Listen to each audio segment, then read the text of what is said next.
নমস্কার আমার প্রিয় সকল বন্ধুরা, কেমন আছো সবাই?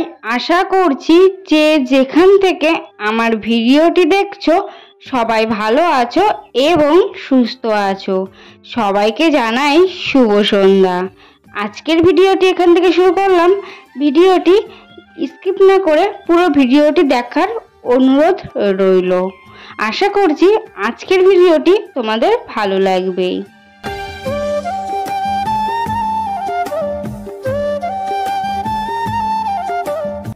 এখানে দেখো মিক্সারে কুলেখাড়ার পাতাটা নিয়েছি, ওটার রস করব। তো এখানে রসটাও করে নিলাম। আর মা কালকে বিকেলবেলা মাঠ থেকে কুলেখাড়ার পাতাগুলো এনে দিয়েছিল, এইগুলো আমাকে রস করে খেতে বলেছে। তো আজকে সকাল থেকে আবারও শুরু করলাম এই কুলেখাড়া পাতার রস করে খাওয়া। তো এখানে দেখো রসটাও করে নিয়েছি। আর অনেকটা বেশি দুর্বল, তার জন্য হচ্ছে এই কুলেখাড়ার পাতার রস রোজ সকালে খাচ্ছি।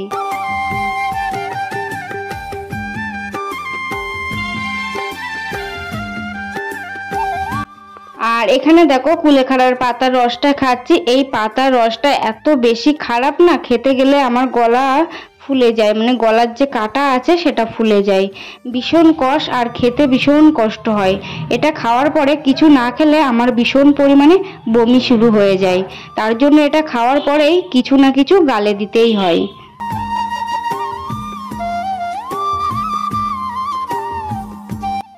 আর এখানে দেখো অসময়ে শিউলি ফুল ফুটেছে। তো শিউলি ফুলগুলো দেখতে খুবই সুন্দর লাগছে, কারণ অসময়ে শিউলি ফুল খুব কিন্তু কমই দেখা যায়। আমাদের এই গাছটায় সব সময় শিউলি ফুল হয়। তো আজকে আমি যেহেতু সকাল সকাল উঠেছি, তার জন্য তলায় দেখলাম অনেক শিউলি ফুল পড়ে আছে। তো সেখান থেকে কিছুটা তুলে আনলাম। তো দেখতেও অনেক বেশি ভালোই লাগছিল কিন্তু শিউলি ফুলগুলো।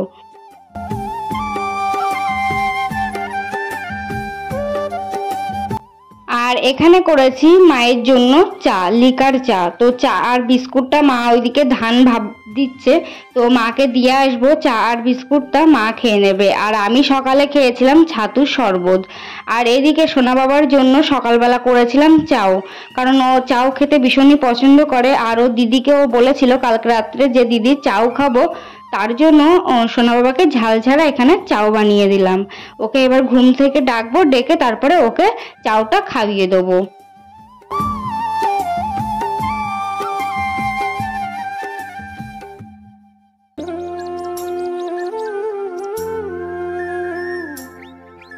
আর ওপর থেকে সস ছড়িয়ে দিচ্ছি, কারণ সোনা বাবা সস খেতে ভীষণই পছন্দ করে। আর ওকে এই চাউটা খাওয়াতে গিয়ে অনেক বেশি কষ্ট করে আমাকে খাওয়াতে হবে, অনেক কিছু দেখিয়ে অনেক কিছু বুঝিয়ে তারপরে খাওয়াতে হবে।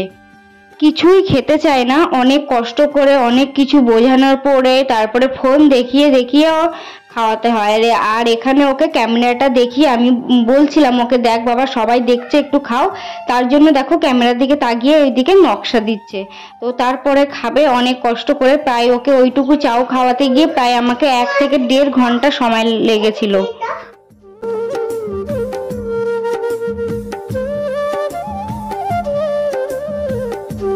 সব বাচ্চাই কি একই রকম?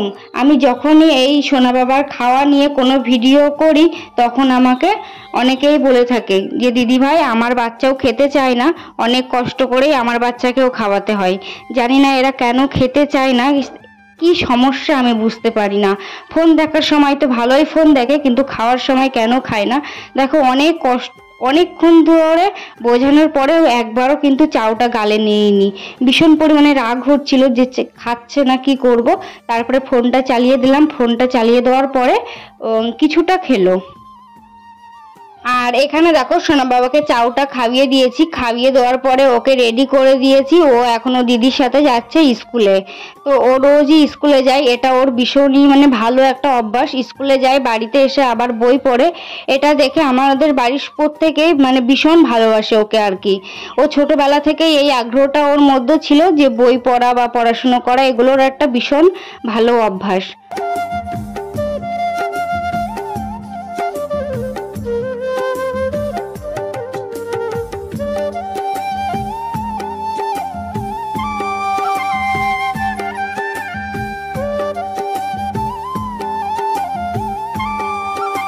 আর আর এখানে তারপরে সোনা বাবাকে স্কুলে পাঠানোর পরেই বাড়িটা পুরো ফাঁকা নির্ঝুম। এবার আমি কাজগুলো সব করে নেব। তো সোনা বাবা স্কুলে যায়, তারপরে যা সংসারের যে সমস্ত কাজগুলো থাকে সেগুলো আমি করে নিই। তো ওকে স্কুলে পাঠিয়ে তারপরে বিছানাটা তুলে নিচ্ছি। তুলে নিয়ে তারপরে দুপুরে আবার রান্না করতে হবে, তো তার জোগাড়টাই করব আবার। তো আজকের ভিডিওটি তোমরা এখনো পর্যন্ত যারা দেখছো, যদি ভিডিওটি ভালো লেগে থাকে তাহলে একটা লাইক এবং কমেন্ট করো, এবং যারা আমার চ্যানেলে নতুন সদস্য তারা আমার চ্যানেলটা সাবস্ক্রাইব করে আমার পাশে থেকো। কালকের অনেক জামা কাপড়ও জমেছিল, তো বেডশিটটা গুছিয়ে তারপরে জামা কাপড়গুলো গুছিয়ে নিচ্ছি। আলনায় সুন্দরভাবে জামা কাপড়গুলো গুছিয়ে নিচ্ছি। আর ঘরের মধ্যে সৌন্দর্য বজায় রাখার জন্য কিন্তু আমাদের আলনাটা আর খাটটা কিন্তু গুছিয়ে রাখার ভীষণ একটা ভালো একটা টিপ। যদি তুমি আলনা আর খাটটা ভালো করে গুছিয়ে রাখো তাহলে তোমার ঘরটা কিন্তু দেখতে ভীষণই সুন্দর লাগবে। ঘরের সৌন্দর্যটা কিন্তু তোমার খাটে আর আলনায়, এই দুটো জিনিস যদি ভালো পরিষ্কার পরিচ্ছন্ন রাখো তাহলে কিন্তু তোমার ঘরটাও দেখতে বেশ ভালোই লাগে।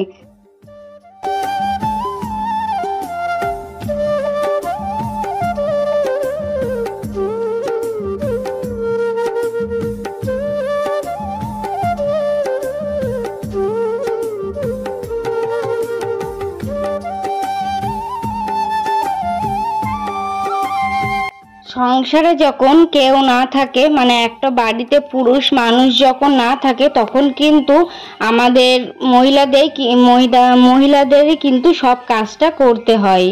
তো আমি কথা বলতে বলতে দেখেছো কেমন তোতলা হয়ে যাচ্ছি।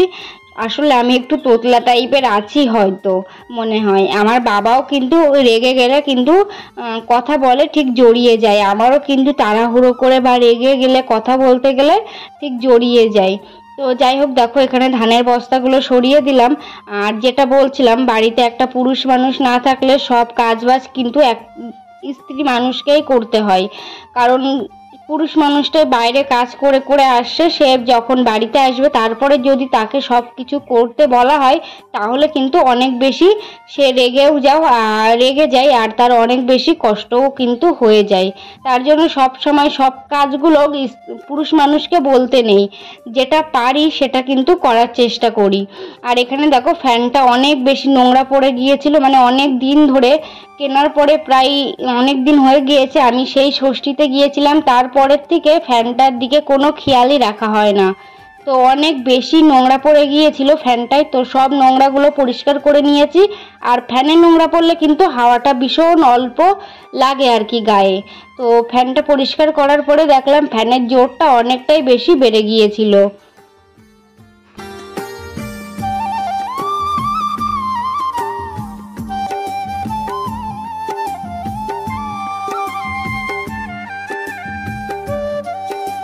সারাদিনে কিন্তু এই সকল টুকটাক কাজ করতে করতে সময়টা কখন বেরিয়ে যায় বুঝতেই পারি না। আর সব কাজটা তো তোমাদেরকে দেখানো হয়ে ওঠে না, যতটুকু দেখানোর পারি ততটুকুই দেখাই আর কি। কারণ সোনা বাবাকে সামলিয়ে সবটা দেখাতে গেলে কিন্তু অনেক বেশি কষ্ট হয়ে যায়। আর এই যে ভিডিওটি দেখছো তোমরা 10 থেকে 12 মিনিটের ভিডিওটি, এই ভিডিওটি প্রায় 30 মিনিট কি 40 মিনিটের হয়। তো এই ভিডিওটি এডিট করতে গিয়ে অনেক বেশি কিন্তু পরিশ্রম করতে হয়, আর ভিডিওগুলোর ক্লিপ নেওয়ার সময় কিন্তু অনেক বেশি পরিশ্রম করতে হয়।